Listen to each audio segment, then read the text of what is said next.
Quero só fazer um adendo aqui antes da pregação. A gente carrega muitas informações. Eu, por exemplo, sou cristão há 34 anos. 34 anos que eu frequento uma igreja. A minha fase bebê foi na igreja. A minha fase criança foi numa igreja. A minha adolescência foi numa igreja. Na igreja encontrei minha esposa. Na igreja aprendi as grandes verdades do Evangelho. Me casei. Hoje trago minha filha. Mas vou dizer uma coisa a você. O reino de Deus não é feito de currículo.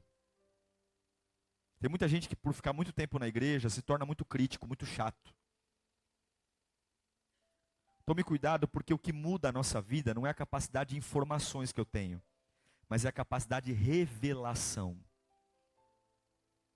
Tem muita gente com muita informação e pouca revelação. Então não adianta você ter informação. Eu tenho muitas informações. Estar 34 anos numa igreja me formou, mas eu preciso de revelação hoje. Então eu preciso ter humildade para ouvir a voz de Deus, para entender que eu posso até saber alguma coisa, eu posso até entender alguma coisa, eu posso até ter uma bagagem, mas quem sabe de fato é o Senhor. E o que eu preciso não é o que eu sei, o que eu preciso é o que Ele vai revelar hoje. Tome muito cuidado, porque a gente está vivendo uma época de muita informação. Hoje as crianças, eu nunca esqueço do irmão Jaldes. Conhece o presbítero Jaldes? Senta aqui na frente. Uma vez ele falou para mim assim, quando minha filha nasceu, é interessante isso. Minha filha nasceu, tinha uns 2 meses, aí ele falou assim, pastor Diego, e a Júlia, já abriu o olho? Eu falei, irmão Jaldes, ela não é cachorro não, é um cachorro que demora para abrir o olho. Mas ele falou, não, ele olhou para mim e falou, não é que é, porque ele falou, na minha época, muitos anos atrás, né, as crianças nasciam e demoravam para abrir o olho. Hoje as crianças nascem falando, gente. Né? Apresentei a filha da Evelyn hoje de manhã. Menina que não tem nem 2 meses. Já segue a voz, já fica olhando, né? Por quê? Porque a quantidade de informações está nos deixando muito mais acessíveis. Mas o que manda na nossa vida é a rever. Então Deus tem revelação para você nessa noite. Escute, feche os seus olhos, Pai. Nós apresentamos esse tempo, apresentamos esse culto, apresentamos esse momento. A gente acha que sabe e não sabe, a gente acha que domina e não domina. Então fala conosco, Senhor. Usa, Senhor, a minha vida agora para ser boca tua para a vida desse povo. Que cada um que está aqui hoje saia com certeza, o Senhor falou comigo. E quando o Senhor fala, a vida muda. Quando o Senhor fala, o coração aquece. Quando o Senhor fala, a chama volta. Em nome de Jesus. Amém. Nós cometemos alguns erros na vida cristã. O primeiro deles é achar que tudo que é bom vem de Deus. E tudo que é mal vem do diabo. Mal no aspecto nosso. Então, por exemplo, minha vida está bem, Deus está me abençoando. Uau. Ai, minha vida não está boa. Capeta imundo, Satanás terrível, está me destruindo. A gente nasce com esse conceito de que os momentos bons são gerados por Deus. E os momentos não bons, ruins, são gerados pelo chifrudo. É ou não é? Mas nem sempre é assim. Tem vezes que momentos ruins são proporcionados por Deus. Tem momentos. E se eu não entender o caminho, é muito provável que eu me perca no destino.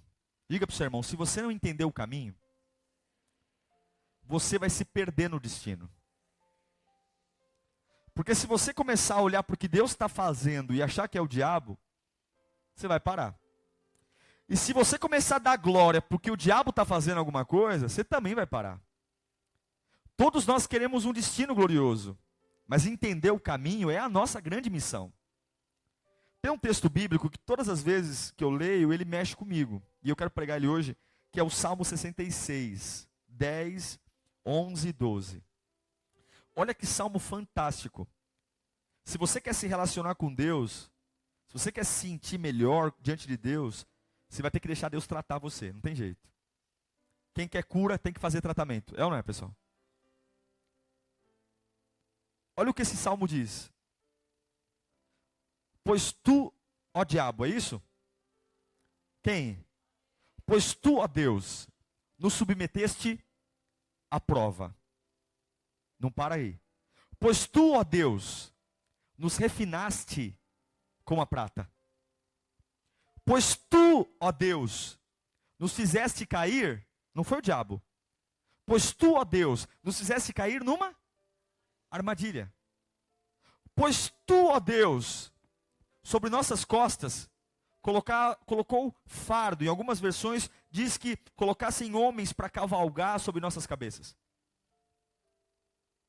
Fardo, né? Agora tá, eu me antecipei. Deixasse que os inimigos cavalgassem sobre o quê? A nossa cabeça. Passamos pelo fogo e pela água. Quem fez tudo isso? Foi o diabo? Foi o demônio? Foi Pombagira, Preto Velho? Quem fez tudo isso? Deus. Mas aí o versículo não acabou aí, graças a Deus. Mas finalmente, depois de ser refinado como a prata, depois de cair numa armadilha, depois de ter colocado pessoas ou fardo sobre mim, pressão, e pessoas para cavalgar sobre a minha cabeça, e depois de passar pela água e pelo fogo, finalmente, Ele me trouxe a um lugar de fartura.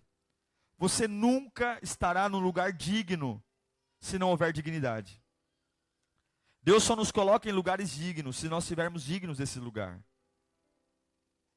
Eu queria falar um pouquinho sobre isso aqui. Cadê minha sacola? Tá aí? A primeira coisa que o versículo fala, ele vai falar sobre que pois tu, ó Deus, nos refinaste como refina a prata.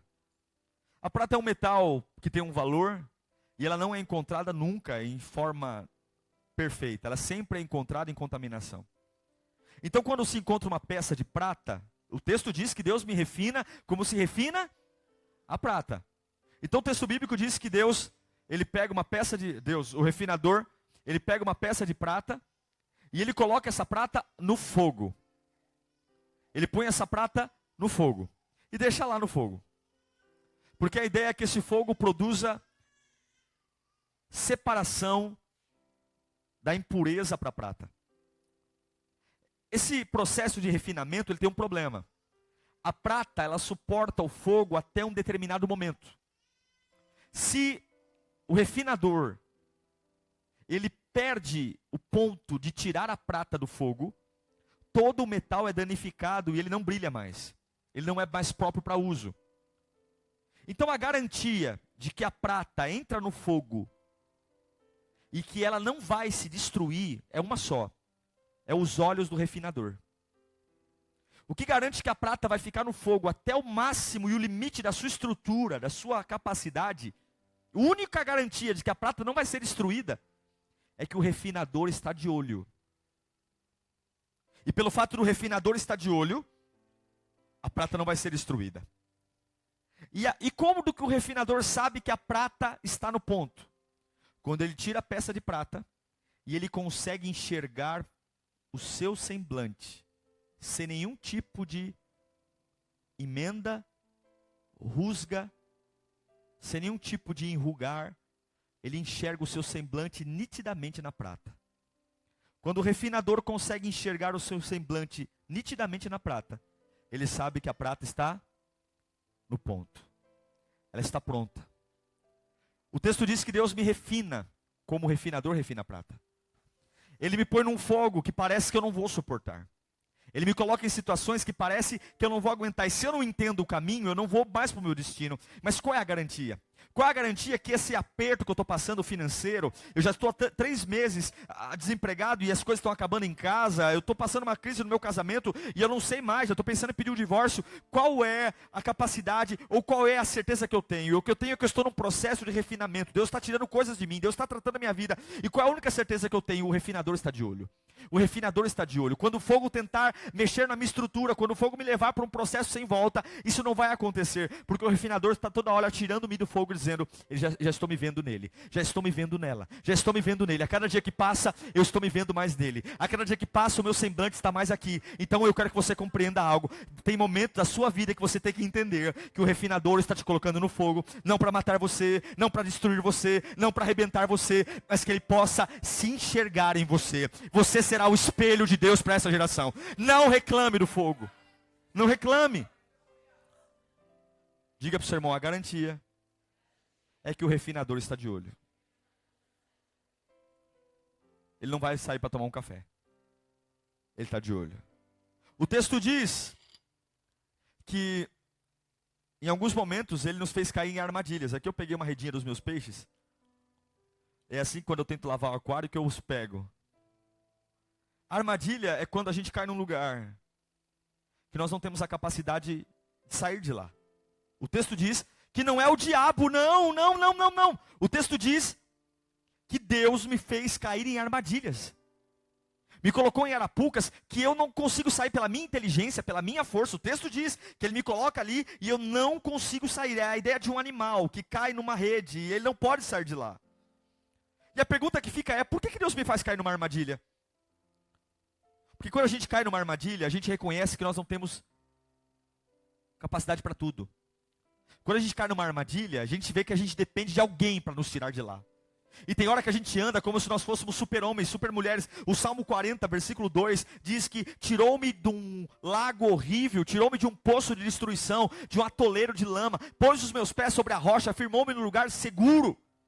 O versículo 17 do Salmo 40 diz que, quanto a mim, sou pobre e necessitado, mas o Senhor preocupa-se comigo, tu és o meu socorro, o meu libertador, o meu Deus, não te demores. Tem horas que Deus nos coloca numa armadilha para eu entender que eu não tenho tudo e que eu sou limitado. Tem horas que Deus me coloca numa armadilha para que eu me humilhe.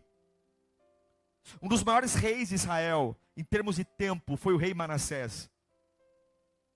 Mas ele reinou tanto tempo, que ele começou a esquecer de Deus. Ele achava que ele dominava as normas do palácio, dominava o exército, dominava tudo. E ele esqueceu que foi Deus que o colocou lá. E lá em 2 Crônicas, capítulo 33, versículo 10, vai dizer para nós que Deus mandou o império sírio dominar a Israel. E ele foi preso. Por isso o Senhor enviou. Pode pôr o 9, por favor. Porém Manassés, o 10, põe o 10, desculpa. Não, põe o 11.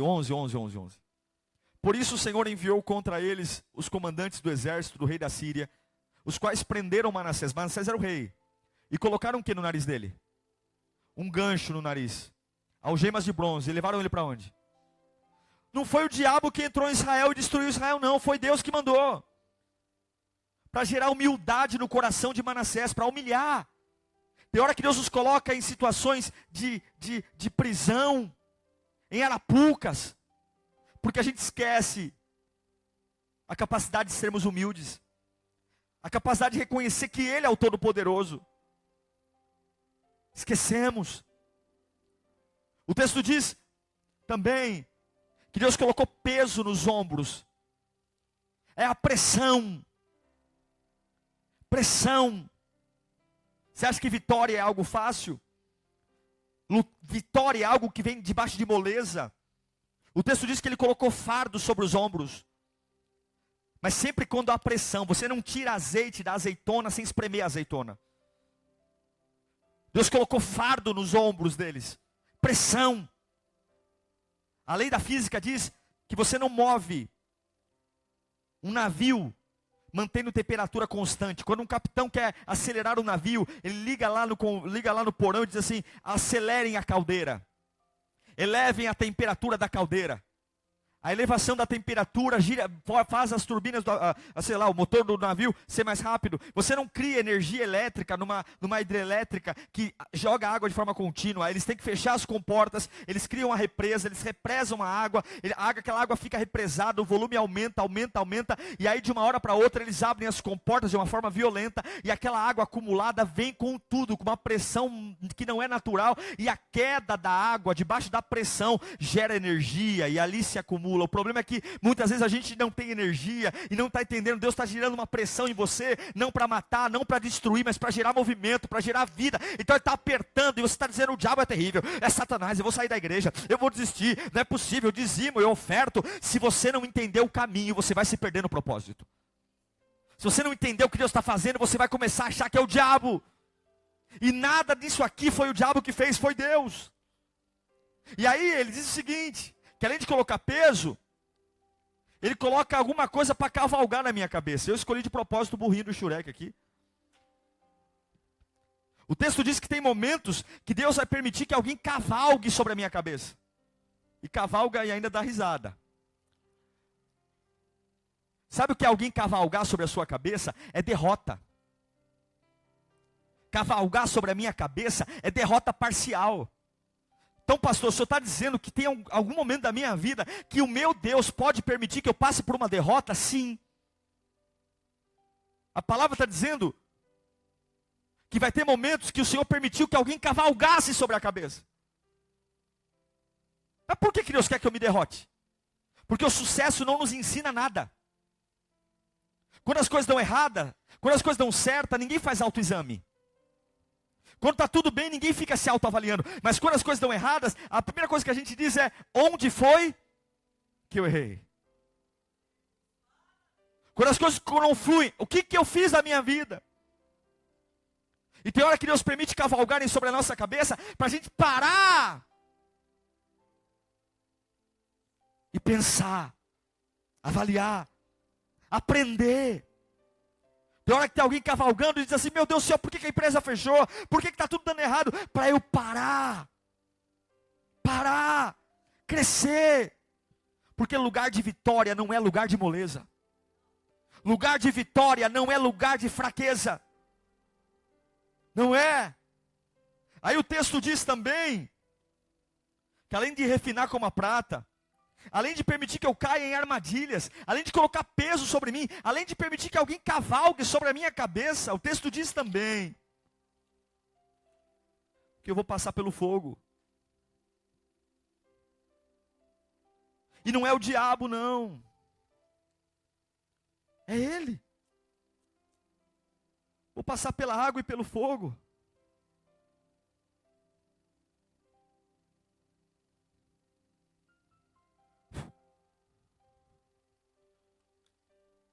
O que o fogo faz com a gente? Queima. O fogo, quando tem contato com algum objeto, ele diminui ou aumenta o objeto? Ele diminui. Só que o fogo ele tem duas capacidades. O fogo ele tem a rispidez e a dureza de queimar, de consumir. Mas o fogo também consegue aquecer em dia frio. Sim ou não? Num dia frio, o fogo aquece. Então ele está dizendo que eu vou passar você pelo fogo, porque eu quero gerar em você potencial. Se você quer estar num lugar digno, você tem que estar digno desse lugar. Por que Deus permite isso? Para potenciar meus dons, para gerar esforço, energia, vida. Porque o mesmo fogo que hoje me consome, me diminui, me humilha, é o mesmo fogo que amanhã me aquece, me protege, me enche. O mesmo fogo que me refina e eu diminuo, é o mesmo fogo que me enche de paixão e esperança. Aí no outro dia, não é o fogo, é a água. São fases diferentes, eles não se combinam, eles não se misturam. Um prevalece mais do que o outro. Se eu tenho mais fogo do que água, a água evapora. Se eu tenho mais água do que fogo, o fogo apaga. Eles não se combinam, mas Deus está dizendo que eu vou passar pelo fogo e pela água. Ele está dizendo o seguinte, que vai ter fases diferentes, momentos que eu não vou entender. Mas eu tenho que compreender que seja qual for o momento, tudo termina num lugar espaçoso. Tudo termina num lugar diferente. Então eu cheguei aqui hoje de um jeito. Talvez o diabo tenha dito tantas coisas, que eu vou morrer, que eu vou arrebentar, e aí estou desesperado, falo bobagem, reclamo, murmuro, mas Deus está nos fazendo entender que eu preciso compreender essa fase. Que eu quero sim estar no lugar digno. Um dia Deus chama José e fala para ele: eu vou colocar você no lugar de honra. Eu vou colocar você em destaque. Ele não estava pronto para isso. E Deus tem que refinar José. Ele é traído pelos irmãos, ele é vendido como escravo, ele é acusado de estupro, ele é esquecido numa prisão por quase uma década, para que finalmente ele passe pelo refinamento da prata, ele cavalgaram sobre a cabeça dele, o traíram, esse salmo se aplica totalmente à vida de José, foi colocado peso sobre ele, ele foi de extremos a extremos, mas agora a promessa se cumpriu, o lugar que Deus o prometeu, ele colocou, e agora ele é um grande governador do Egito. Deus não te odeia, Deus não tem raiva de você, mas Deus quer colocar você dignamente no lugar que Ele projetou para você estar. Então hoje é noite de pararmos de reclamar da vida, parar de reclamar das fases, parar de reclamar de todas as coisas, porque no mais alto vale, no mais profundo vale, no mais alta montanha, Deus não vai negociar a sua palavra, Ele vai cumprir toda ela sobre a sua vida. Eu não sei se você está sendo refinado como a prata, mas o refinador está de olho. Eu não sei se você caiu numa armadilha e você não consegue sair dela, mas Ele está de olho em você. Tenha humildade, reconheça, peça ajuda. Eu não sei se você está carregando pesos tão grandes, que a sua total estrutura está sendo exercida, uma fase de cansaço, uma fase de pressão. Só sei de uma coisa, não pare. Eu não sei se você está tendo pessoas cavalgando sobre a sua cabeça, derrotas. Tem fases que parece que nada dá certo. Tem fases que parece que a gente só perde. Tem fases que Deus permite que cavalguem sobre a nossa cabeça. Mas ainda assim, não acaba aí. Há um lugar espaçoso. Há um lugar espaçoso. Todos esses processos são doloridos. Mas se você não entender o caminho, você não chega no propósito. Não chega. Talvez seu irmão do lado está numa armadilha e você está na fase do refino. Talvez seu irmão da frente está passando pelo fogo hoje. Tudo diminuindo. E você tem alguém cavalgando sobre a sua cabeça, zombando de você. Derrotas. Seja como for, não termina aí. Você crê que Jesus está aqui?